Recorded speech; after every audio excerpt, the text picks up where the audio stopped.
ಇಂಥ ಉಪಯುಕ್ತವಾದ ಸಮಾಜಮುಖಿಯಾದ ಈ ರೀತಿಯ ಕಾರ್ಯಕ್ರಮಗಳಿಗೆ ನನ್ನ ಕರೆಸಿರೋದಕ್ಕೆ ತುಂಬ ಸಂತೋಷವಾಗಿದೆ ಅಂತ ನನ್ನ ಚಪ್ಪಾಳೆ ಹೇಳ್ತಾ ಇದ್ದೀನಿ.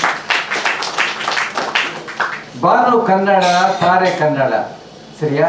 ಬಾನು ಕನ್ನಡ ತಾರೆ ಕನ್ನಡ, ಸೂರ್ಯ ಕನ್ನಡ ಚಂದ್ರ ಕನ್ನಡ, ನೆಲವು ಕನ್ನಡ ಜಲವು ಕನ್ನಡ, ಬೆಳೆದ ಬೆಳೆಯು ಕನ್ನಡ, ತಂದೆ ಕನ್ನಡ ತಾಯಿ ಕನ್ನಡ, ತಂದೆ ಕನ್ನಡ ತಾಯಿ ಕನ್ನಡ, ಮಕ್ಕಳಾಗಲಿ ಕನ್ನಡ ಮಕ್ಕಳಾಗಲಿ ಕನ್ನಡ ಅನ್ನೋದು ಡುಂಡಿರಾಜರ ಮಾತು.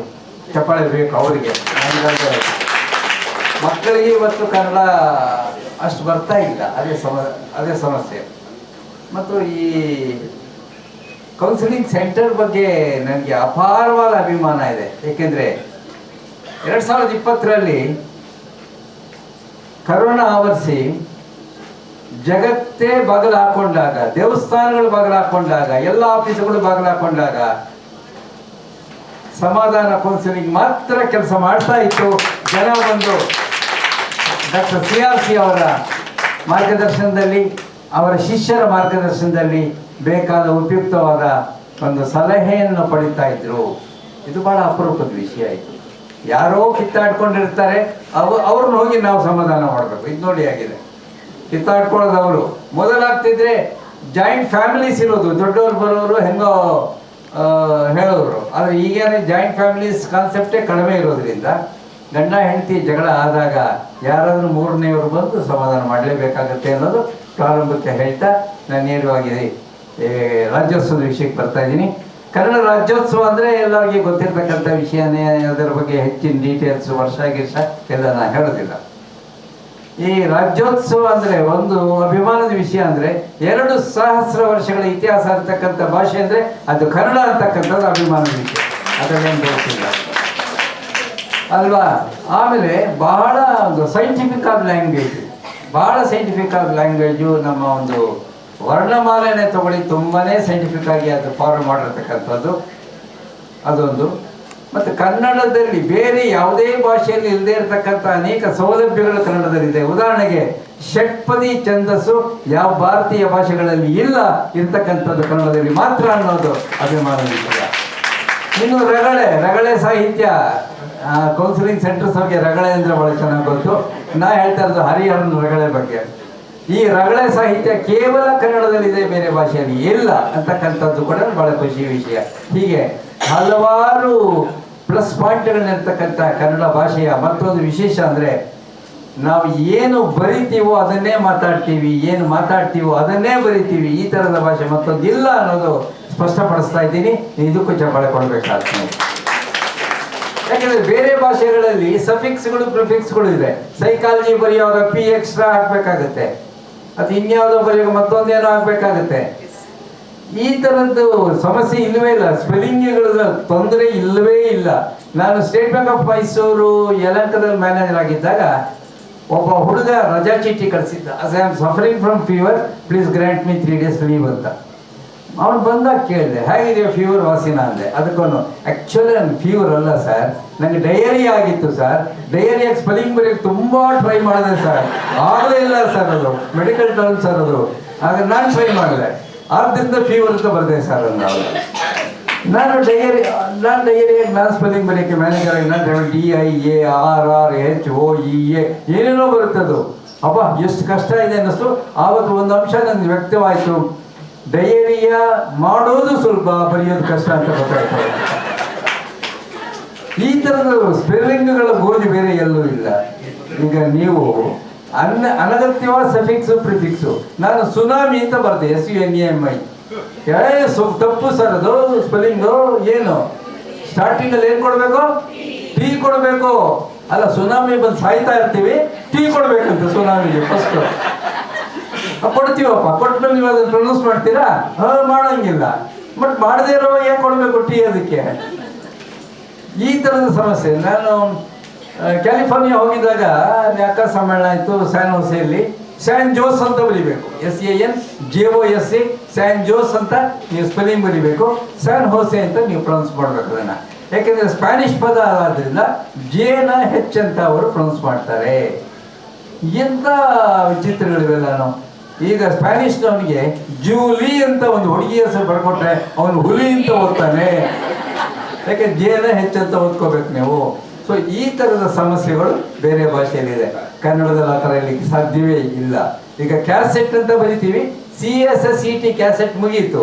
ಅದಾದ್ಮೇಲೆ ಮತ್ತೆ TTE ಯಾಕೆ ಮುಂದೆ, ಸಿಗರೇಟ್ಗೆ TTE ಯಾಕೆ, ಕಿಚನೆಟ್, ಟವಲೆಟ್, ಇದೆಲ್ಲ ಫ್ರೆಂಚ್ ಮೂಲದ ಇಂಗ್ಲಿಷ್ ಪದಗಳು. ಅಂದರೆ ಅನಗತ್ಯವಾದ ಒಂದು ಎಕ್ಸ್ಟ್ರಾ ಕೆಲವು ಫಿಟ್ಟಿಂಗ್ಸ್ ಕೊಡ್ತಕ್ಕಂಥದ್ದು. ಕನ್ನಡದಲ್ಲಿ ಆ ಥರ ಸಾಧ್ಯವೇ ಇಲ್ಲ. ನಾವು ಬರೆದಿದ್ದನ್ನು ಮಾತ್ರ ಮಾತಾಡ್ತೀವಿ, ಮಾತಾಡೋದನ್ನು ಏನು ಮಾತಾಡ್ತೀವಿ ಅದನ್ನೇ ಬರಿತೀವಿ ಅಂತ ನಾನು ಅದಕ್ಕೆ ನಾನು ಮುಂಚಿತವಾಗಿ ಹೇಳಿದ್ದು. ಮತ್ತು ಕನ್ನಡ ಭಾಷೆಯ ವೈಶಿಷ್ಟ್ಯ ಅಂತಂದರೆ ಲಿಂಗ ವಚನ ವಿಭಕ್ತಿಗಳು ಕೇವಲ ಒಂದು ಕ್ರಿಯಾಪದದಲ್ಲೇ ಗೊತ್ತಾಗುತ್ತೆ, ಬೇರೆ ಯಾವ ಭಾಷೆಯಲ್ಲೂ ಇಲ್ಲ. ಉದಾಹರಣೆಗೆ ಬಂದಳು ಅಂದ್ರೆ ಮುಗೀತು. ಬಂದಳು ಅಂದ್ರೆ ಫೆಮಿನೈನ್ ಜೆಂಡರು, ಸಿಂಗ್ಯುಲರು, ಪಾಸ್ಟ್ ಟೆನ್ಸು ಎಲ್ಲ ಬಂದ್ಬಿಡ್ತು. ಅದೇ ಇಂಗ್ಲೀಷಲ್ಲಿ ಕೇಮ್ ಅಂದರೆ ಏನು ಕೇಮು, ಹೀ ಕೇಮ, ಶೀ ಕೇಮ, ಡಾಕ್ ಕೇಮ, ದೇ ಕೇಮ, ಅರ್ಥ ಆಗಲ್ಲ. ಇದು ಎಲ್ಲ ಕಡೆನೂ ಇದೆ ಈ ಥರದ ಸಮಸ್ಯೆಗಳು. ಬಂದಳು ಸ್ತ್ರೀಲಿಂಗ ಅಂತ ನಾನಂದೆ. ಅನೇಕ ಭಾಷೆಗಳಲ್ಲಿ ಲಿಂಗ ನಿರ್ಧಾರ ಆಗೋದ ಪದವನ್ನು ನೋಡ್ಬಿಟ್ಟು, ನಾಮಪದವನ್ನು ನೋಡ್ಬಿಟ್ಟು, ಉದಾಹರಣೆ ಹಿಂದಿನೇ ತಗೊಳ್ಳಿ. ಹಿಂದಿನಲ್ಲಿ ಈ ಮೂಂಚ್ ಅಂದರೆ ಮೀಸೆ ಅಂತ. ಮೂಂಚು ನಿಮಗೆ ಗೊತ್ತಿದೆ, ಅದು ಸ್ತ್ರೀಲಿಂಗ. ಯಾಕೆ ಅಂದರೆ ಹೆಣ್ಮಕ್ಳಿಗೂ ಬರುತ್ತೆ ಸರ್ ಮೀಸೆ, ಆದ್ದರಿಂದ ಅದು ಸ್ತ್ರೀಲಿಂಗ ಇರ್ಬೋದು ಅಂತ ಒಬ್ಬರಂದ್ರು. But that is not correct. Even ದಾಡಿ ಆಲ್ಸೋ ಇಸ್ ಸ್ತ್ರೀಲಿಂಗ. ಕನ್ನಡದಲ್ಲಿ ಆ ಥರ ಇಲ್ಲ. ಇನ್ನು ನಮ್ಮ ಮೇಲಿನ ಭಾಷೆಯಾದ ನಾವು ಒರಿಜಿನೇಟ್ ಆಗಿರುತ್ತೆ ಸಂಸ್ಕೃತಕ್ಕೆ ಹೋದರೆ ಅಲ್ಲಿ ಕೂಡ ಈ ಲಿಂಗ ನಿರ್ಧಾರ ಮಾಡೋದು, ಪದಗಳು ಬರೆಯುವಾಗ ಭಾಳ ಆಂಬಿಗ್ಯೂಟಿ ಇದೆ. ಉದಾಹರಣೆಗೆ ಭಾರ್ಯ ಅಂದರೆ ಏನು, ಆಕಾರ ಅಂತ ಸ್ತ್ರೀಲಿಂಗ ಹೆಂಡತಿ, ಕರೆಕ್ಟಾ? ಆಕಾರ ಸ್ತ್ರೀಲಿಂಗ ಹೆಂಡತಿ. ಆಮೇಲೆ ನೆಕ್ಸ್ಟ್ ಕಳತ್ರ ಅಂದರೆ ಏನು, ಕಳತ್ರ ಸೌಖ್ಯ. ನೀವು ನೋಡಿರ್ತೀರ ಪೇಪರ್ಗಳಲ್ಲಿ ಬರುತ್ತೆ. ಕಳತ್ರ ಅಂತಂದರೆ ಹೆಂಡತಿ. ನಪುಂಸಕ ಲಿಂಗ ಕಳತ್ರ ಅಂತಕ್ಕಂಥದ್ದು ಸಂಸ್ಕೃತದಲ್ಲಿ ಹೆಂಡತಿ ನಪುಂಸಕ ಲಿಂಗದಲ್ಲೂ ಸಿಗ್ತಾಳೆ. ಭಾರ್ಯ ನಿತ್ಯ ಬಹುವಚನ ಪುಲ್ಲಿಂಗ ಹೆಂಡತಿ. ಅಂದರೆ ಸಂಸ್ಕೃತದಲ್ಲಿ ಹೆಂಡತಿ ಸ್ತ್ರೀಲಿಂಗದಲ್ಲಿ ಸಿಗ್ತಾಳೆ, ಪುಲ್ಲಿಂಗದಲ್ಲಿ ಸಿಗ್ತಾಳೆ, ನಪುಂಸಕ ಲಿಂಗದಲ್ಲೂ ಸಿಗ್ತಾಳೆ. ಕನ್ನಡದಲ್ಲಿ ಆ ಥರ ಆಗಕ್ಕೆ ಸಾಧ್ಯವೇ ಇಲ್ಲ. ಆ ವೈಶಿಷ್ಟ್ಯ ನಮ್ಮದು ಅಂತಕ್ಕಂಥದ್ದನ್ನು ಮತ್ತೊಮ್ಮೆ ಇಲ್ಲಿ ನಿಮ್ಮ ಮುಂದೆ ಹೇಳ್ತಾ ಇದ್ದೀನಿ. ಡಾಕ್ಟರ್ PS ರಾಮಾನುಜಮ್ಮು 3 ಭಾಷೆಗಳಲ್ಲಿ ವಿದ್ವಾಂಸರು ಪಂಡಿತರಾಗಿದ್ದವರು. ನಾನು ಹೆಡ್ ಆಫೀಸ್ ಮೈಸೂರು ಬ್ಯಾಂಕ್ ಕರೆಸಿದ್ದಾಗ ಕೇಳಿದೆ, ಸರ್ ಈ ಥರ ಹೆಂಡತಿ ಅನ್ನೋದು ಭಾರ್ಯ, ಕಳತ್ರ, ಆಮೇಲೆ ದಾರ, ಇವೆಲ್ಲನೂ ದಾರ ಅಂತಂದ್ರೆ ಪುಲ್ಲಿಂಗ ಆಗುತ್ತೆ, ಮತ್ತು ಆ ಲಿಂಗ ನಿರ್ಧಾರ ಮಾಡೋದೇ ಕಷ್ಟ ಅಲ್ವಾ ಸರ್ ಅಂದಾಗ ಅವರೊಂದು ಮಾತು ಹೇಳಿದ್ರು. ಡಾಕ್ಟರ್ PS ರಾಮಾನುಜಮ್ ಬಹಳ ದೊಡ್ಡ ಪೊಲೀಸ್ ಆಫೀಸರ್ ಆಗಿದ್ದವರು, ಸಂಸ್ಕೃತ ಪಂಡಿತರು. ನರಸಿಂಹಮೂರ್ತಿ ವ್ಯಾಕರಣ ಬಿಟ್ಟಾಕಿ ಅವ್ರ ಮನೆ ಪೊಸಿಷನ್ ನೋಡಿ. ಹೆಂಡತಿ ಸ್ಟ್ರಾಂಗ್ ಆಗಿದ್ರೆ ಅವಳೇ ಪುಲ್ಲಿಂಗ, ಹೆಂಡತಿ ವೀಕ್ ಆಗಿದ್ರೆ ಅವಳೇ ಸ್ತ್ರೀಲಿಂಗ, ಯಾವುದಕ್ಕೂ ತಲೆ ಹಾಕಲಿಲ್ಲ ಅಂದ್ರೆ ಅವಳೇ ನಪುಂಸಕ ಲಿಂಗ ಅಂತ. ಹೀಗೆ ಮನೆಯ ಪೊಸಿಷನ್ ನೋಡಿ ನೀವು ಲಿಂಗ ನಿರ್ಧಾರ ಮಾಡ್ತಕ್ಕಂತಹದ್ದು ಕನ್ನಡದಲ್ಲಿ ಇಲ್ಲ. ಅದು ನೀಟಾಗಿ ಗೊತ್ತಾಗುತ್ತೆ ಅನ್ನೋದನ್ನು ನಾನು ಪ್ರಾರಂಭಕ್ಕೆ ಹೇಳ್ತಾ ಇದ್ದೀನಿ. ಮತ್ತು ಅನಗತ್ಯವಾದ ಇದು ಏನು, ನೀವು ಒಂದು ಭಾಷೆಯಿಂದ ಮತ್ತೊಂದು ಭಾಷೆಗೆ ಟ್ರಾನ್ಸ್ಲೇಟ್ ಮಾಡುವಾಗಲೂ ಇಂಥದ್ದೆಲ್ಲ ಇದ್ದೇ ಇದೆ. ನಮಗೂ ಮೇಡಮ್ ಒಬ್ರು ಇದ್ದರು, ಮೈಸೂರು ಬ್ಯಾಂಕು ಮ್ಯಾನೇಜರು. ಅವ್ರು ಸುಮ್ಮನೆ ಇಂಗ್ಲೀಷಲ್ಲಿ ಮಾತಾಡೋರು. ಹೊಸ ವರ್ಷ ಕ್ಯಾಲೆಂಡರ್ ಬಂತು, ಎಲ್ಲ ಬಂದು ಹಂಚಿದಾಗ ಪ್ಯೂರ್ನ ಕರೆದುಬಿಟ್ಟು, Rangayya gold hang this calendar in my room ಅಂದರು. ಅವನು ಹೋಗಲಿಲ್ಲ, ಅಲ್ಲೇ ನಿಂತಿದ್ದ. ಗೋಲ್ಡ್ ಹ್ಯಾಂಗ್ ಅಂದ್ರು, ಅಲ್ಲೇ ನಿಂತ, ಆಮೇಲೆ ಹಾಕೋಣ ಅಂತ. ತಕ್ಷಣ ಯಮ್ಮ, if you don't hang the calendar I will hang it myself ಅಂದ್ರು. ಈ ಥರದ ಎಡವಟ್ಟುಗಳು ಅಲ್ಲಿ ನಿಮಗೆ ಭಾಳ ಸಿಗ್ತಾ ಹೋಗುತ್ತೆ ಕನ್ನಡ ಆಗಲಿ.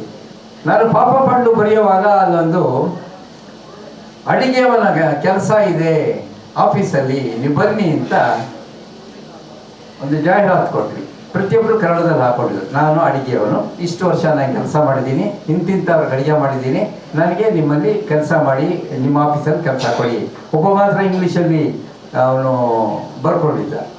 ಬರೋಲ್ಲ ಆದರೂ ಬರ್ದ. ಅಲ್ಲಿ ಏನು ಕನ್ಫ್ಯೂಷನ್ ಆಗಿದೆ, ಕಾರ್ಪೆಂಟ್ರಿ ಮಾಡೋನು ಯಾರು, ಕಾರ್ಪೆಂಟರು, ಟೈಲರಿಂಗ್ ಮಾಡೋನು ಯಾರು, ಟೈಲರು. ಆದ್ದರಿಂದ ಕುಕಿಂಗ್ ಮಾಡೋನು ಕುಕ್ಕರ್ ಅಂತ ತಿಳ್ಕೊಂಬಿಟ್ಟ. ಅವನ ಅಪ್ಲಿಕೇಶನ್ ಬರ್ದ, dear sir I am a cooker. ಅದು ಅಡುಗೆಯವನು ಅನ್ನೋಕ್ಕೆ.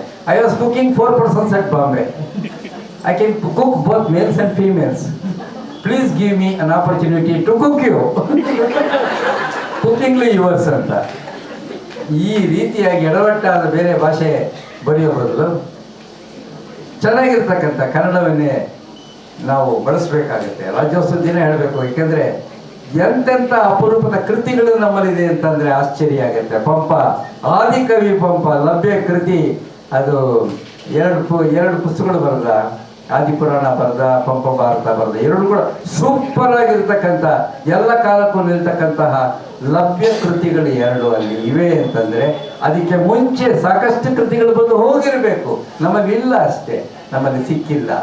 ಆದ್ದರಿಂದ ನಾನು ಹೇಳೋದು ಇಲ್ಲಿ ಏನಪ್ಪ ಅಂತಂದರೆ ನಮಗೆ ಪ್ರಾಚೀನತೆಯ ದೃಷ್ಟಿಯಿಂದನೂ ತುಂಬಾ ಒಳ್ಳೆಯ ಒಂದು ಬೇಸು ನಮ್ಮಲ್ಲಿದೆ. ಯಾಕೆಂದರೆ ಒಂದೇ ಒಂದು ಇವರು ನೆನಪಡ್ಕೋಬೇಕು, ದಾಸರನ್ನ, ಪುರಂದರ ದಾಸರ ಸಾಧನೆಗಿಂತ ಬೇಕಾ 1564 ಜನವರಿ 2ನೇ ತಾರೀಕು ಅವರು ವಿಠಲನ ಪಾದ ಸೇರಿದ್ರು. ಆ ವರ್ಷನ ಸ್ಟ್ರೆಸ್ ಮಾಡಿ ಹೇಳ್ತಾ ಇದ್ದೀನಿ. 1564 ಜನವರಿ 2ನೇ ತಾರೀಕು ಅವ್ರು ಹೋದ್ರಲ್ಲ, ಶೇಕ್ಸ್ಪಿಯರ್ ಹುಟ್ಟಿದ್ದು ಅದೇ 1564 ಏಪ್ರಿಲ್ 23. ಅಂದರೆ ಶೇಕ್ಸ್ಪಿಯರ್ ಬರೋ ಹೊತ್ತಿಗೆ ಎಷ್ಟು ಬೆಳೆದು ಬಿಟ್ಟಿತ್ತು ನಮ್ಮ ಕನ್ನಡದ ಸಾಹಿತ್ಯ ಅಂದರೆ ಎಷ್ಟು ಬೆಳೆದಿತ್ತು. ಪಂಪ, ರನ್ನ, ದೆನ್ನ, ಪನ್ನ, ಪುರಂದರದಾಸರೊಬ್ಬರೇ 4.25 ಲಕ್ಷ ಕೀರ್ತನೆಗಳನ್ನು ಬರೆದರು. ಅವರು ಬರೆದಿರ್ತಕ್ಕಂಥ ಕೀರ್ತನೆಯನ್ನು ದಿನಕ್ಕೊಂದು ಕೀರ್ತನೆ ನೀವು ಅಭ್ಯಾಸ ಮಾಡಿದ್ರೆ 12 ಜನ್ಮ ಎತ್ತು ಬರಬೇಕಾಗುತ್ತೆ, ಅಷ್ಟನ್ನು ಬರೆದರು ಪುರಂದರದಾಸರು. ಅದರ ನಂತರ ಇಂಗ್ಲೀಷ್ ಬಂತು, ಆಮೇಲೆ ಬಂದ ಇಂಗ್ಲೀಷು ಪ್ರಪಂಚಾದ್ಯಂತ ಎಲ್ಲ ಕಡೆ ಬಂತು. ಅದೇನಾಗುತ್ತೆ, ಎಕ್ಸ್ಪೋಜರ್ ಇಲ್ಲದೆ ಹೀಗೆ ಆಗುತ್ತೆ. ಗುರು ರಾಮಸ್ವಾಮಿ ಅಯ್ಯಂಗಾರ್ ಅವರು ಅಮೆರಿಕದಲ್ಲಿ ಗುರೂರು ಅಂತ ಒಂದು ಪುಸ್ತಕ ಬರೆದರು.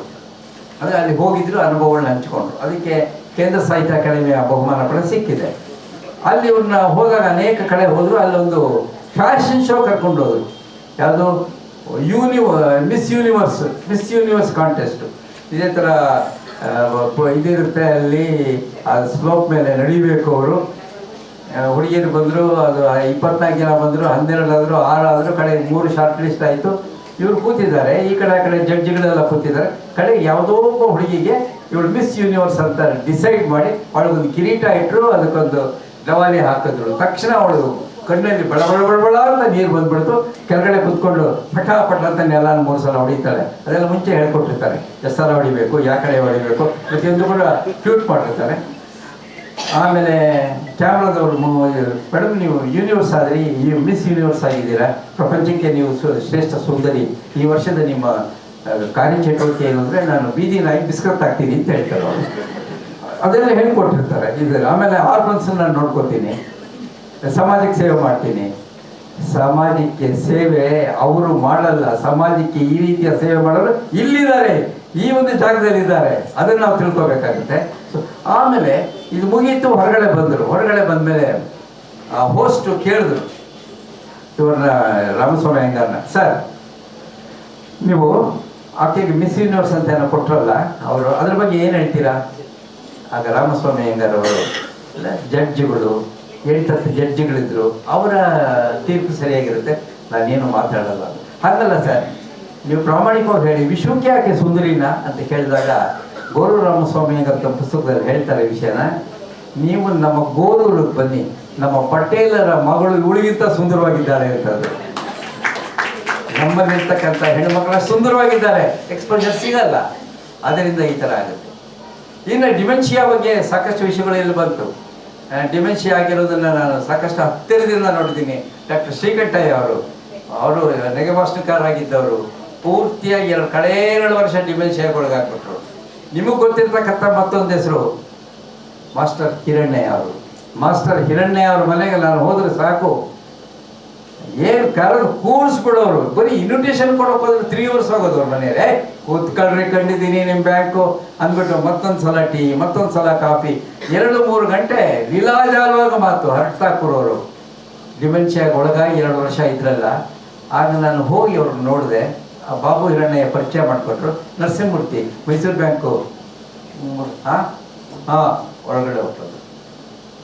ಪೂರ್ತಿಯಾಗಿ ಮರ್ತು ಹೋಗಿದ್ರು ಎಲ್ಲ. ಸೊ ಇದೊಂದು ಭಾಳ ದೊಡ್ಡ ಕಾಯಿಲೆನೇ ಇವತ್ತಾಗಿದೆ. ಅದ್ರ ಬಗ್ಗೆ ಡಾಕ್ಟರ್ಸ್ ಶಿವಕುಮಾರ್ ಅವರೆಲ್ಲ ಹೇಳಿದ್ರು, ನನಗೆ ಸಂತೋಷ ಆಯಿತು. ಇದಕ್ಕೆ ಸಂಬಂಧಪಟ್ಟ ಒಂದು ತಮಾಷೆ ಘಟನೆಯನ್ನು ಸ್ಮರಿಸ್ಕೊಳ್ತೀನಿ. ಇವತ್ತು ಹಾಸ್ಯೋತ್ಸವಗಳು ಎಲ್ಲೆಲ್ಲಿ ನಡೆಯುತ್ತೆ ಅಂದರೆ ಒಂದು ಗೃಹ ಪ್ರವೇಶ ಆದರೆ ಹಾಸ್ಯೋತ್ಸವ ನಡೆಯುತ್ತೆ. ಈಗಿಂದಲ್ಲ, ಒಂದು 10-15 ವರ್ಷಗಳ ಹಿಂದಿನ ಕಥೆನೇ ಹೇಳ್ತಾ ಇರೋದು. ಒಂದು ಒಟ್ಟು ಮುಂಜಿ ಆದರೆ ಅಲ್ಲಿ ಹಾಸ್ಯೋತ್ಸವ ನಡೆಯುತ್ತೆ. ಅಥವಾ ನೀವು ಬೇರೆ ಯಾವುದೇ ಒಂದು ಪುಸ್ತಕ ಎಕ್ಸಿಬಿಷನ್ ಇನ್ನೊಂದು ಮತ್ತೊಂದು ಹಾಸ್ಯೋತ್ಸವ ನಡೆಯುತ್ತೆ. ಯಲಹಂಕದಲ್ಲಿ ಈ ಶವವಾಹಕ ಶ್ರದ್ಧಾಂಜಲಿ ವಾಹನದ ಉದ್ಘಾಟನೆಗೆ ಹಾಸ್ಯೋತ್ಸವ ಇಟ್ಕೊಂಡಿದೆ. ಹೇಗಿದೆ ನೋಡಿ. ಯಾಕೆಂದರೆ 1986 ಯಲಹಂಕದಲ್ಲಿ ಯಾರಾದರೂ ಸತ್ತರೆ ಅವ್ರನ್ನ ಹೆಬ್ಬಾಳದ ತರಕ್ಕೆ ವ್ಯವಸ್ಥೆ ಇರಲಿಲ್ಲ, ಆಗ ಯಾವುದೂ ಇರಲಿಲ್ಲ. ಆಗ ಏನಾಯಿತು, ಅಲ್ಲಿದ್ದ ಕಾರ್ಪೊರೇಟರ್ ಅಶ್ವಥ್ ಅನ್ನೋರು ಒಂದು ಶ್ರದ್ಧಾಂಜಲಿ ವಾಹನವನ್ನು ಬಿಟ್ಟರು ಸಮಾಜಕ್ಕೆ ಫ್ರೀಯಾಗಿ.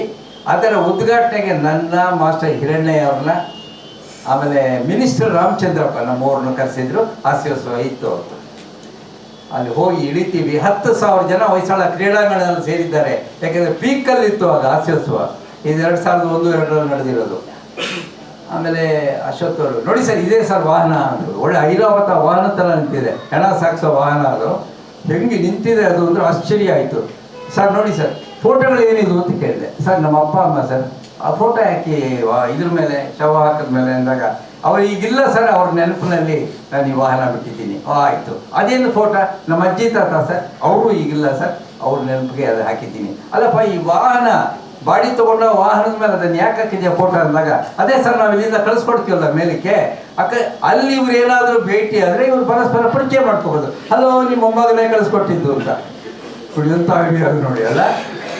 ಸರಿ, ಆಗ ಅಶ್ವಥ ಸರ್ ಒಳಗಡೆ ಬಂದು ನೋಡಿ ಸರ್, ಬಾಡಿ ಮಲಗ್ಸೋಕ್ಕೆ ನಾವು ಕೊಡೋದು ಬರೀ 6 ಅಡಿ ಸರ್. ಅದು ನಾವು ಕೊಟ್ಟಿರೋದು ಎಲ್ಲರೂ 5 ಅಡಿ ಕೊಡ್ತಾರೆ ಸರ್. ನೀವು ಬನ್ನಿ ಸರ್ ಒಳಗಡೆ, ಹತ್ತಿ ಸರ್ ಅಂದರು. ಮಾಸ್ಟರ್ ಎಣ್ಣೆಯವರು, ಇಲ್ಲ ನನ್ನ ಕಾಲ ಆಗಲ್ಲ, ನರಸಿಂಹಮೂರ್ತಿನ ಕರ್ಕೊಂಡು ಹೋಗಿರ್ತಾರೆ ಸರ್. ನಾನು ಒಳಗಡೆ ಬಂದ ತಕ್ಷಣ ನೋಡಿ ಸರ್ 6 ಅಡಿ sir, full foam leather sir, ಪೂನಾಯಿಂದ ತರಿಸಿದ್ದು ಅದು. ತಲೆದಿಂಬು ಸರ್ ಯಾರೂ ಕೊಡಲ್ಲ, ನೀವು ಯಾವುದೇ ಆಂಬುಲೆನ್ಸ್ ಚೆಕ್ ಮಾಡಿ, ನಾವು ತಲೆದಿಂಬು ಕೊಟ್ಟಿದ್ದೀವಿ ಸರ್. ಎಷ್ಟು ಸಾಫ್ಟ್ ಆಗಿದೆ ಅಂದರೆ ಸರ್, ಒಂದ್ಸಲ ಮಲ್ಕೊಂಡು ನೋಡಿ ಸರ್. ಬೇಡಪ್ಪ ಅಂದೆ ನಾನು. ಸುತ್ತ 18 ಜನ ಇವರು ಬಾಡಿ ಜೊತೆಯಲ್ಲಿ ನೀವು ಕುತ್ಕೊಂಡು ಹೋಗ್ಬೋದು. ಇವೆಲ್ಲ ಎಕ್ಸ್ಪ್ಲೈನ್ ಮಾಡಿದ್ರೆ ಅಷ್ಟರಲ್ಲಿ ಗಲಾಟೆ ಶುರು ಆಗೋಯ್ತು. ಶುರು ಮಾಡಿ ಅಂತ ನಾವು ಇಳಿದ್ವಿ ಬಂದ್ವಿ. ಆಮೇಲೆ ಗಲಾಟೆ ಶುರು ಆಯಿತು. ಅಲ್ಲಿ ಹಾಸ್ಯೋತ್ಸವ ಶುರು ಆಯಿತು. ವ್ಯಾನ್ ಅಲ್ಲೇ ನಿಂತಿದ್ದೆ. ಉದ್ಘಾಟನೆ ನರಸಿಂಹಮೂರ್ತಿ ದ್ವಯರಿಂದ ಅಂತಿತ್ತು. ಯಾಕೆಂದರೆ ಮಾಸ್ಟರ್ ಹಿರಣ್ಯ ಹೆಸರು ನರಸಿಂಹಮೂರ್ತಿನೇ, ನನ್ನ ಹೆಸರು ನರಸಿಂಹಮೂರ್ತಿನೇ, ನಮ್ಮಿಬ್ಬರ ಹೆಸರು ಹಾಕಿದ್ದಾರೆ. ನಾನು ಮಾಸ್ಟರ್ ಹಿರಣ್ಯ ಅವ್ರನ್ನ ಕೇಳಿದೆ, ಸರ್ ನರಸಿಂಹಮೂರ್ತಿ ದ್ವಯರಿಂದ ಅಂತಿದೆಯಲ್ಲ ಉದ್ಘಾಟನೆ ಅಂದರೆ. ಹೌದು. ಹೇಗೆ ಸರ್ ಉದ್ಘಾಟನೆ ಮಾಡ್ತಾರೆ? ಶವವಾಹಕದ ವೆಹಿಕಲ್ ಹೆಂಗೆ ಉದ್ಘಾಟನೆ ಮಾಡ್ತಾರೆ? ಅದೇ ನರಸಿಂಹಮೂರ್ತಿ ಅನುಚಾರವಾಗಿ ಏನು ಪದ್ಧತಿ ಬಂದಿದೆ ಹೇಗೆ ಸರ್ ಅಂದರೆ, ಈ ಡೆಲ್ಲಿ ಟು ಲಾಹೋರ್ ಒಂದು ಬಸ್ಸನ್ನು ಅವತ್ತು ವಾಜಪೇಯಿ ಅವರು ಹೆಂಗೆ ಉದ್ಘಾಟನೆ ಮಾಡಿದ್ರು ಕೇಳಿದ್ರು.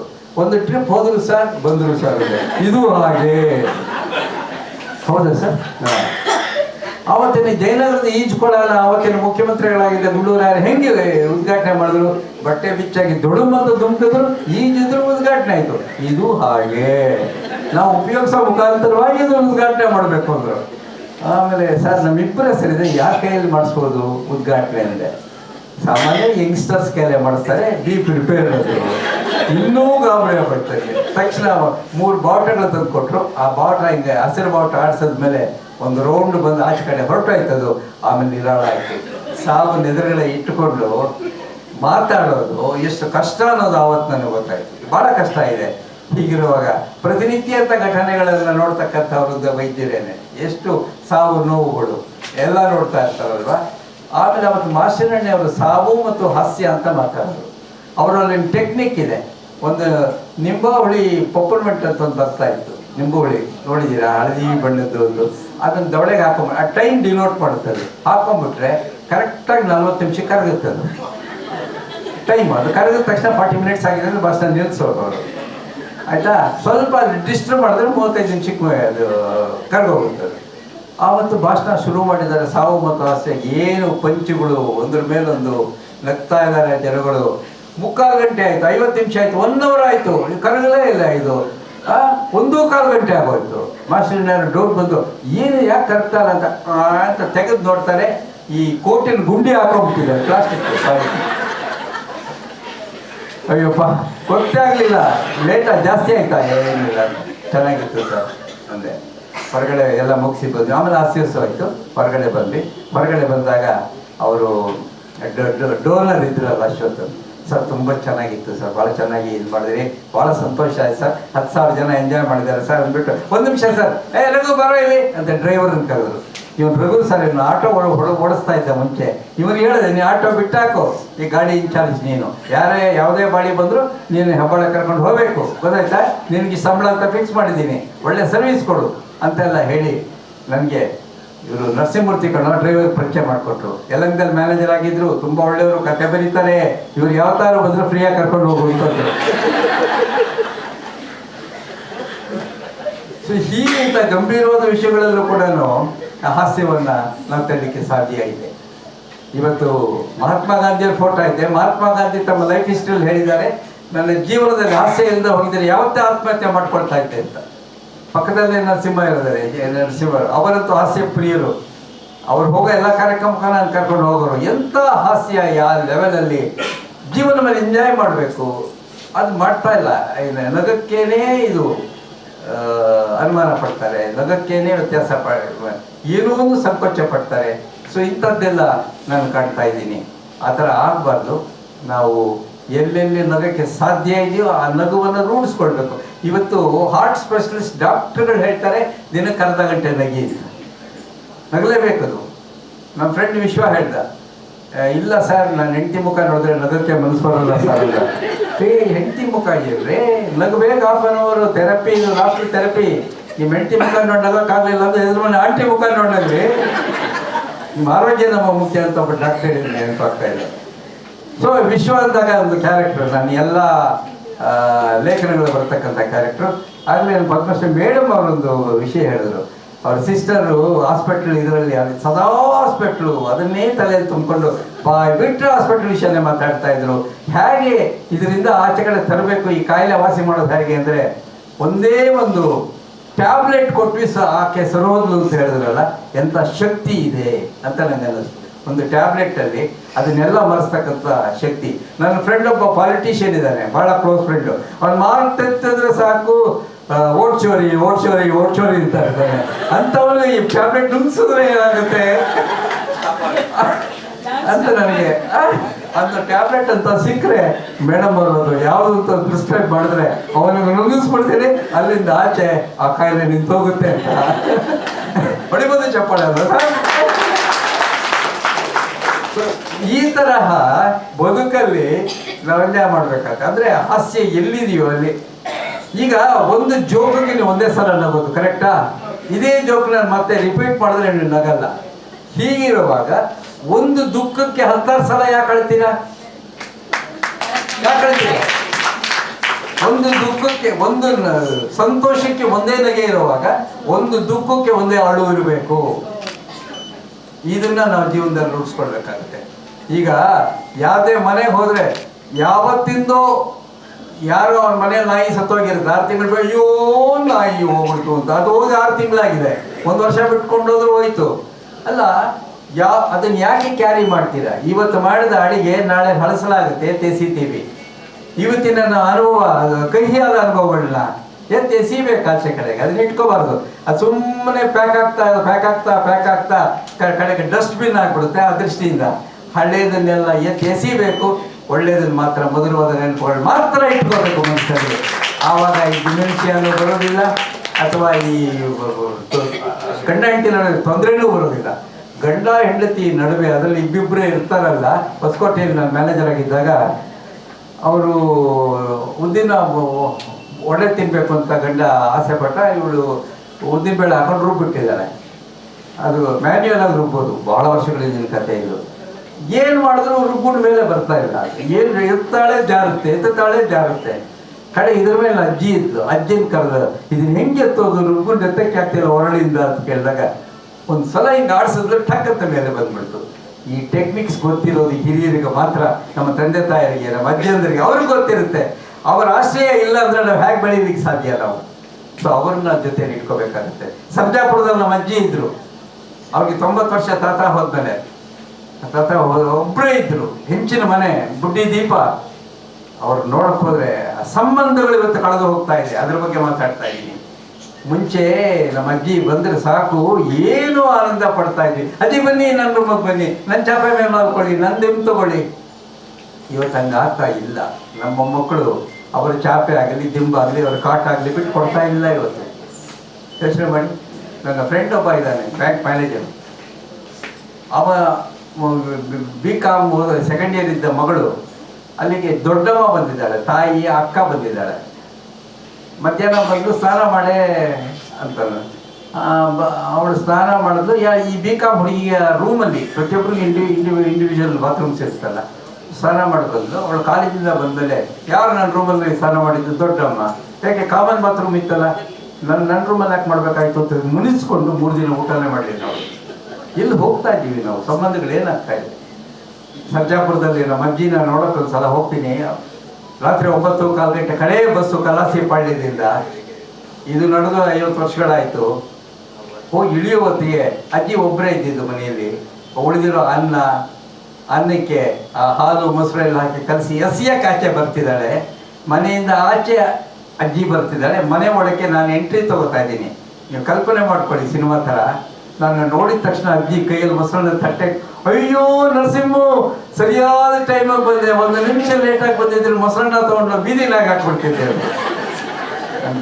ತುಂಬ ದುಃಖ ಆಗುತ್ತೆ ನನಗೆ. ಯಾವುದೋ ಒಂದು 9:15 ಗಂಟೆಗೆ ಬಂದು ಆ ಮೊಸರನ್ನ ತಿನ್ನೋ ಒಂದು ವರ್ತನೆ ಬೀದಿ ನಾಯಿ ತಿರುತ್ತೆ. ಅದು ಎಕ್ಸಾಕ್ಟ್ಲಿ ಅದೇ ಟೈಮ್ ಬಂದು ತಿನ್ನುತ್ತೆ, ಅದು ಉಪವಾಸ ಬೀಳುತ್ತೆ ಅಂತ ಹೇಳಿ ಅಜ್ಜಿ ಕೊಟ್ಬಿಡಿ ಪರವಾಗಿಲ್ಲ, ನಾಯಿಗೆ ಹಾಕಿದ್ದೆ. ಅದಕ್ಕೆ ಈ ಬಸ್ಸಲ್ಲಿ ಬಂದಿದ್ದೀಯಾ, ಇದು ನೀನು ತಿನ್ನು, ಬೀದಿ ನಾಯಿಗೆ ಬಿಸಿ ಬಿಸಿಯಾಗಿ ಬೇರೆ ಮಾಡಾಕ್ತೀನಿ. ಏನಾಗ್ತಿದೆ ಈ ಪ್ರೀತಿ, ಎಲ್ಲಿ ಹೋಗ್ತಾ ಇದೆ, ಅದು ನಾನು ಪ್ರಶ್ನೆ ಮಾಡ್ತಾ ಇರೋದು. ತುಂಬಾನೇ ಬಹಳ ಆಸ್ಟ್ರೇಲಿಯಾಗೆ ಹೋಗಿದ್ದೆ, ಅಮೆರಿಕಕ್ಕೆ ಆಗಾಗ ಹೋಗ್ತಾ ಇರ್ತೀವಲ್ಲ. ಮಧ್ಯಾಹ್ನ 2:30 ಗಂಟೆ ಹೋಗಿ ಇಳಿಯೋತ್ತಿಗೆ ಅವರು ನಮ್ಮವರೇ ಅಂದರೆ ಕನ್ನಡಿಗರೇನೆ, ಹೋಗಿ ಸ್ನಾನ ಮಾಡ್ಕೊಂಬನ್ನಿ, ಊಟ ರೆಡಿ ಇದೆ ಅಂದು. ಅಲ್ಲ, ಇನ್ನು ಸ್ನಾನ ಬೇರೆ ಮಾಡ್ಕೊಂಡ್ಬಂದ್ಮೇಲೆ ಊಟ, ಅದು ಬಿಸಿ ಬಿಸಿ ಅನ್ನ, ತಿಳಿ ಸಾರು, ಹುರುಳಿಕಾಯಿ ಪಲ್ಯ ಮಾಡಿದ್ದೀನಿ ಅಂದರೆ ಆ ನಾಲಿಗೆಗೆ ಏನು ಖುಷಿಯಾಗ್ಬಿಡುತ್ತೆ ಅಂದರೆ. ಏಕೆಂದರೆ ಇದರ ಫ್ಲೈಟಲ್ಲಿ ನಾಲಿಗೆ ಕೆಡಿಸಿ ಕಳಿಸ್ಬಿಡ್ತಾರೆ. ಯಾವ ಲೆವೆಲಿಗೆ ಕೆಡಿಸ್ತಾರೆ ಅಂದರೆ ಬೇಡ ಅದ ಕತೆ. ತಕ್ಷಣ ನಾನು ಇನ್ನು ಸ್ನಾನ ಮಾಡ್ಕೊಂಬರೋಕ್ಕೆ ಅಂತಲೇ ಟೌಲ್ ಈಚೆನೇ ಇತ್ತು, ತೊಗೊಂಡೆ ನಂದೆ. ಇನ್ನು ಎಲ್ಲ ಲಗೇಜ್ ತೆಗಿಬೇಕು, ಸೋಪ್ ತೆಗಿಕ್ಕೆ. ಅಲ್ಲಿ ಟೇಬಲ್ ಮೇಲೆ ಒಂದು ಸೋಪ್ ಕಾಣ್ತು. ಯಾವ ಸೋಪ್ ಅದ್ರಲ್ಲಿ ನಮಗೇನು, ನಾವು ಎಲ್ಲ ಅಡ್ಜಸ್ಟ್ ಆಗಿ 500 ಬಾರ್ ಸೋಪಲ್ಲೂ ಸ್ನಾನ ಮಾಡೋಕ್ಕೆ ಇವಾಗ ತಕ್ಕಂಥ ಸೋಪ್ ತೊಗೊಂಡೆ. ಮನೆಯಾಕೆ no don't take it, put it down ಅಂದು. ಆ ಮನೆಯಾಕೆ ನಂಗೆ ಗಾಬರಿ ಆಯ್ತು. ಯಾಕೆ ಮೇಡಮ್ ಅಂದರೆ ಅದು ನಮ್ಮ ನಾಯಿ ಸೋಪು ಅಂತ. ಗೊತ್ತಿಲ್ಲದೆ ಹಾಕೊಂಡ್ಬಿಟ್ಟಿದ್ರೆ ಏನು ಗತಿ ಹಿಂದೆ, ಆಗ ನಮ್ಮ ನಾಯಿಗೆ ಬೇರೆ ಸೋಪ್ ಕೊಡಿಸ್ಬೇಕಾಗಿತ್ತು. ಏನು ಹಿಂಗಾಗ್ತಾ ಇದೆಯಲ್ಲ ಪ್ರಪಂಚ, ನನಗೆ ಆಶ್ಚರ್ಯ ಆಗುತ್ತೆ. ಒಂದು ಮನೆಯಲ್ಲಿ ಒಟ್ಟೊಟ್ಟಿಗೆ ನಾನು ಸಾಗರದಲ್ಲಿ ಕೆಲಸ ಮಾಡ್ತಿದ್ದಾಗ ಅಲ್ಲಿ ಒಂದು ಹಳ್ಳಿ ಬರುತ್ತೆ, ಅಲ್ಲಿ ವರದಾಮೂಲ ಅಂತ ಒಂದು ಬರುತ್ತೆ, ಅಲ್ಲಿ ಆಶ್ರಮ ಇದೆಯಲ್ಲ, ಅಲ್ಲಿಗೆ ಸ್ವಲ್ಪ ದೂರ ಆಗುತ್ತೆ. ಅಡಿಕೆ ತೋಟ, 7 ಎಕರೆ ಅಡಿಕೆ ತೋಟದ ಮನೆ, ದೊಡ್ಡ ಹಜಾರ, 48 ಜನ ಅವ್ರ ಮನೆಯಲ್ಲಿ. ಎಲ್ಲ ಸಂಬಂಧಗಳು ಅಲ್ಲಿ ಇತ್ತು. ನೀವು ಯಾವುದೇ ಸಂಬಂಧ ಹೇಳಿದ್ರು ಅಲ್ಲಿ ಇತ್ತು. ಚಟ್ಕ ಅನ್ನಿ, ನಾದಿನಿ ಇಲ್ಲಿ, ಇನ್ನೊಂದಲ್ಲಿ ಬಾಮೈದ ಅನ್ನಿ, ಏನಂದ್ರು ಅಲ್ಲಿ ಎಕ್ಸಾಂಪಲ್ಸ್ ಇತ್ತು. ಮಕ್ಕಳು ಇತ್ತು. 24 ಬಾಳೆ ಎಲೆ ಆ ಕಡೆ, 24 ಬಾಳೆ ಎಲೆ ಈ ಕಡೆ, ಒಟ್ಟಿಗೆ ಊಟ ಮಾಡ್ತಾ ಇದ್ದ ಆ ದಿನಗಳು ನನಗೆ ನೆನಪಾಗ್ತಾ ಇದೆ. ಆಮೇಲೆ ಮನೆ ಹಿಂದೆ ಒಂದು ದೊಡ್ಡ ಹಂಡೆ ಒಂದು, ಅದಕ್ಕೆ ಮರದಿಂದ ಬಿದ್ದ ಎಲ್ಲ ಉರುಳು ತಂದು ಹಾಕ್ತಾ, 24 hours ಹಾಟ್ ವಾಟ್ರು. ಅದರ ಪಕ್ಕದಲ್ಲಿ ಲಕ್ಸ್ ಸೋಪು, ಇಷ್ಟು ದಪ್ಪದ್ದು, 1975 ನಾ ಹೇಳ್ತಾ ಇರೋದು, ನೋಡಿದ್ದೀರಾ? ವೈಟ್ ಲಕ್ಸ್ ದಪ್ಪ ಬರೋದು. ಅದನ್ನು ಪಕ್ಕದಲ್ಲಿ ಹಾಕಿಬಿಟ್ರೆ ಸಾಕು, 48 ಜನ ಸ್ನಾನ ಮಾಡಿದ್ರೆ ಇಡೀ ಲಕ್ಸ್ ಸೋಪ್ ಕರ್ಗೋಗೋದು. ಮಾರನೇ ದಿನ ಹೊಸ ಲಕ್ಸ್ ಹಾಕೋರು. ಇವತ್ತು ಸಾಧ್ಯ ಇದೆಯಾ? ಯೋಚನೆ ಮಾಡಿ. ನೀವು ಬಾತ್ರೂಮ್ಗೆ ಹೋಗಿ ನೋಡಿದ್ರೆ ಎಷ್ಟು ಬಣ್ಣದ ಸೋಪುಗಳಿರುತ್ತೋ ಅಷ್ಟು ಜನ ಮನೆಯಲ್ಲಿ ಇದ್ದಾರೆ ಅಂತ ಅರ್ಥ. ಸೊ ಈ ಥರ ಆಗಿಬಿಟ್ಟಿದೆ. ಈ ಕಂಪಾರ್ಟ್ಮೆಂಟ್ಗಳು ಜಾಸ್ತಿ ಆಗ್ತಾ ಇದೆ, ಹಿರಿಯರ ಬಗ್ಗೆ ಗೌರವ ಕಡಿಮೆ ಆಗ್ತಾ ಇದೆ. ಇದೆಲ್ಲ ನೋಡಿದಾಗ ಇಂತಹ ಕೌನ್ಸಿಲಿಂಗ್ ಸೆಂಟರ್ಸ್ ಬೇಕು, ಬುದ್ಧಿ ಹೇಳೋರು ಬೇಕು, ದೊಡ್ಡವರಂತೂ ಇಲ್ಲ. ಆ ಜಾಗದಲ್ಲಿ ಕೌನ್ಸಿಲಿಂಗ್ ಸೆಂಟರ್ಸ್ ಅವರು ಏನೋ ಬಂದು ಭಾಳ ಉತ್ತಮವಾದ ಕೆಲಸ ಮಾಡ್ತಾ ಇದ್ದಾರೆ, ಏನು ಪ್ರತಿಭಾ ಅಪೇಕ್ಷೆ ಇಲ್ಲದೆ ಮಾಡ್ತಾರೆ ಅನ್ನೋದು ತುಂಬ ಸಂತೋಷದ ವಿಷಯ ಅಂತ ನಿಮ್ಮ ಚಪ್ಪಾಳೆ ನಮಗೆ ಗೊತ್ತಾಗಿದೆ. ಡಾಕ್ಟರ್ CRC ಅವರು ಸ್ಪರ್ಶಮಣಿ ಇದ್ದಾಗೆ, ಆ ಸ್ಪರ್ಶಮಣಿಗೆ ಯಾವುದು ಕಾಂಟ್ಯಾಕ್ಟ್ ಬರುತ್ತೋ ಅದು ಬಂಗಾರ ಆಗ್ಬಿಡುತ್ತೆ. ಹಾಗೆ ಅವ್ರ ಕಾಂಟ್ಯಾಕ್ಟ್ಗೆ ಯಾರ್ಯಾರು ಬರುತ್ತಾರೋ ಎಲ್ಲರನ್ನೂ ಸಮಾಜ ಸೇವೆಗಳು ಬಿಡ್ತಾರೆ, ಎಲ್ಲರನ್ನೂ ಸಮಾಜ ಸೇವೆಗಳು ಬಿಡ್ತಾರೆ. ಈ ಥರದ ಇದು ಬಹಳ ಅಪರೂಪ ಅಪರೂಪ ಅಪರೂಪ, ತುಂಬನೇ ಅಪರೂಪ ಅದು. ಏಕೆಂದರೆ ಇವತ್ತೇನಾಗಿದೆ, ಮೆಡಿಕಲ್ ಫೀಲ್ಡ್ ಇದೆಯಲ್ಲ, ಈ ಮೆಡಿಕಲ್ ಫೀಲ್ಡ್ ತುಂಬ ಕರಪ್ಟ್ ಆಗಿದೆ ಒಂದು, ಮತ್ತು ಹೆಚ್ಚು ಅದು ಹಣದ ದಾರಿಯನ್ನು ಕಾಣ್ತಾ ಇದೆ. ಎಲ್ಲೇ ಹೋದರೂ ಅದೇ, ನೀವು ಯಾವಾಗ ಅಡ್ಮಿಟ್ ಆಗೋದು ನಿಮ್ಮ ಕೈಲಿದೆ, ಡಿಸ್ಚಾರ್ಜ್ ಮಾಡೋದು ಡಾಕ್ಟರ್ ಕೈಲಿರುತ್ತೆ. ಈ ಲೆವೆಲ್ಗೆ ಬಂದುಬಿಟ್ಟಿದೆ ಇವತ್ತು. ಆದ್ದರಿಂದ ಕಡೆಯದಾಗಿ ಒಂದು ನಾ ಕಸ್ತೂರಿಯರ ಬಗ್ಗೆ ಹೇಳ್ತೀನಿ. ನಾ ಕಸ್ತೂರಿಯವರು ಕೇರಳದಲ್ಲಿ ಹುಟ್ಟಿ ಬೆಂಗಳೂರಿಗೆ ಬಂದು ಮೈಸೂರಿಗೆ ಬಂದು ವನ್ಮಯಸ್ ಕಾಲೇಜಲ್ಲಿ ಮೇಸ್ಟ್ರಾಗಿ ಅವರು ಇದ್ದವರು.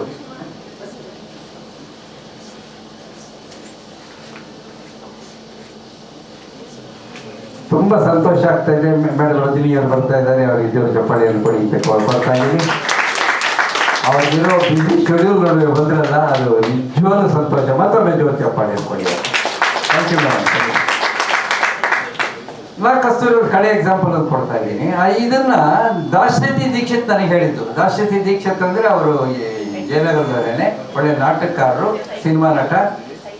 ಅವರೊಂದ್ಸಲ ಈ ತಲೆನೋವು ಅಂತ ಆಸ್ಪತ್ರೆ ಹೋಗಿದ್ದಾರೆ. ಎಲ್ಲ ಸ್ಪೆಷಲಿಸ್ಟ್ ಡಾಕ್ಟರ್ಗಳು ನೋಡಿ ನೋಡಿ ನೋಡಿ ಈ ತಲೆನೋವಿಗೆ ಡೆಂಟಲ್ ಪ್ರಾಬ್ಲಮ್ ಅಂತ ಡೆಂಟಲ್ ವಿಭಾಗಕ್ಕೆ ಕಳಿಸಿದ್ದಾರೆ. ಅಲ್ಲಿ ಅವರು ಹೋದ ಮೇಲೆ ಏನಾಯಿತು ಸರ್, ಏನು ಹೇಳಿದ್ರಿ? ಓಕೆ, ಅಲ್ಲಿ ಹೋದಾಗ ಅವರೆಲ್ಲ ಚೆಕ್ ಮಾಡಿ, ದೊಡ್ಡ ಡೆಂಟಿಸ್ಟು, ನಿಮಗೆ ತಲೆನೋವು ಬರ್ತಾ ಇದೆಯಲ್ಲ, ಇದು ವಾಸಿ ಆಗಬೇಕಾದ್ರೆ ಕೆಳಗಡೆ ಇರೋ 2 ಹಲ್ಲನ್ನು ಕಿತ್ತಾಕಿದ್ರೆ ತಲೆನೋವು ವಾಸಿ ಆಗುತ್ತೆ ಅಂದರು. ದೀಕ್ಷಿತ್ ಅವರೇ ನನಗೆ ಹೇಳಿರೋದು. ಡಯಾಗ್ನೈಸ್ ಯಾವ ಲೆವೆಲಲ್ಲಿ ಇದೆ ಅನ್ನೋಕ್ಕೆ ನಾನು ಹೇಳ್ತಾ ಇದ್ದೀನಿ. ಅಲ್ಲ, ನನಗೆ ಹಲ್ಲೋವಲ್ಲ ತಲೆನೋವು ಗೊತ್ತು ಸರ್.